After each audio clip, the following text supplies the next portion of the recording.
Alright, this is John Cola with GrowingYourGreens.com with a new and exciting garden update. Not one that I'm really excited about sharing with you today, but this is what's happening in my garden, and I'm dedicated to showing you what's going on because, you may have these same problems too. I'm not immune to having gardening problems because I have a gardening show or because I know a lot about this stuff. So it happens to the best of us, and we're going to explain what happened today. So we're here in the tomato bed. This is a 4-foot by 40-foot bed with tomatoes in. I don't know, probably about a dozen or half dozen plants are having some problems, and let's show you what those problems look like. So if you notice here, if you do a close-up here on the stem, you can see the stem looks pretty healthy, and then at some point now the stem actually looks all dried up and all old and twiggy-like, and actually we could probably just go ahead and break the stem off, and it broke really easy. And you can see here what it looks like. I mean, it's just literally like rotted out from the inside. And it actually looks like there's some bugs in there too that are probably eating the decaying matter of the stem.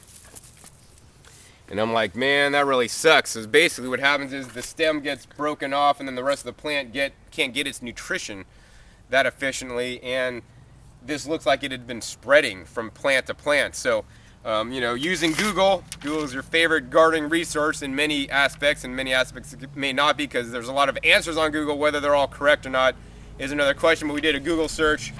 We came up with a website from the Colorado State EDU, so anything with the .edu is generally fairly well researched and fairly legitimate.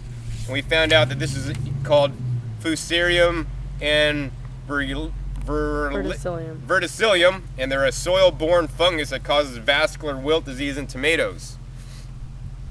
So it recommends buying plants that are labeled VFM, are resistant to this disease. And as with the new advent of people growing more heirloom plants, some of the heirloom plants may not be resistant to this disease.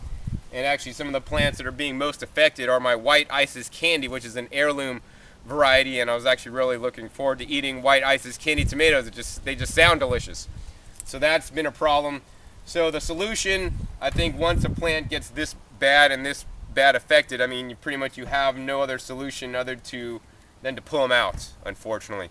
So we're going to rip these out, and as you can see here, I mean, this plant has some nice tomatoes on it already starting, and these probably will be ripe here pretty soon. But they're not going to get ripe now because we're pulling the plant out. So that really sucks. So how can you guys learn from this episode? Well, number one is I was just being plain stupid, or actually not stupid, but just not knowing. And how this started, I think, is that I was at Target.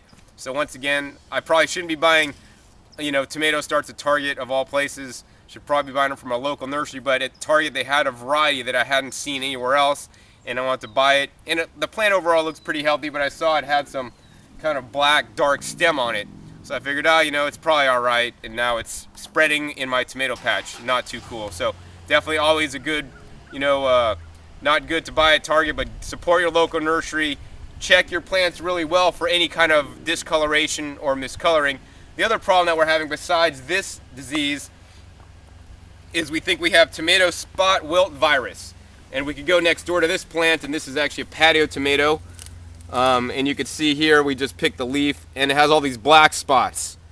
Now these black spotting here is a virus, is what we think. I'm not for sure, but what we're going to do on this, because it's not affecting the vascular system or the stems, we're simply just going to cut these affected leaves off and just compost these off-site. We're just going to take them out of here. And the same thing with these plants. We're going to pull all these up and just get rid of the plants. So I'm no expert on this stuff. If anybody is an expert about tomatoes and knows what to do in this situation, besides just pulling them, which for me is the simplest answer, or how to prevent this from occurring, using organic methods and organic controls, please post in the comments down below, as well as with the virus here. It's called tomato spotted wilt virus. I'm just going to continue on working on building the soil to have hopefully strong plants that are going to be more resistant to diseases. So we're going to go ahead and pull out some plants, and we're going to plant new ones. I got lots of starts in the greenhouse, so that's not a problem, but definitely losing all the work that we put into these plants and the tomatoes, because these were going to be ripe probably within another 30 days, is really saddening. But that's what you got to do sometimes. You just got to, find out what's going on, and figure out it and